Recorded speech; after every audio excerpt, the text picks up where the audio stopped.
রামপাল কয়লা বিদ্যুৎ কেন্দ্র কোথায়? রামপাল কয়লা বিদ্যুৎ কেন্দ্র বাগেরহাট। রামপাল তাপবিদ্যুৎ কেন্দ্রের উৎপাদন ক্ষমতা কত? তাপবিদ্যুৎ কেন্দ্রের উৎপাদন ক্ষমতা 1320 মেগাওয়াট।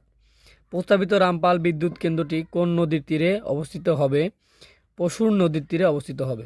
রামপাল বিদ্যুৎ কেন্দ্রের মূল জ্বালানি কি? রামপাল বিদ্যুৎ কেন্দ্রের মূল জ্বালানি হচ্ছে কয়লা।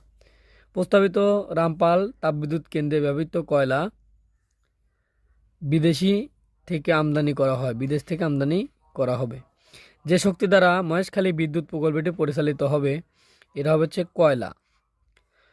মাতারবাড়ি কয়লাভিত্তিক বিদ্যুৎ কেন্দ্রে প্রকল্পে নিম্নের কোন দেশটি সহায়তা করেছে? জাপান।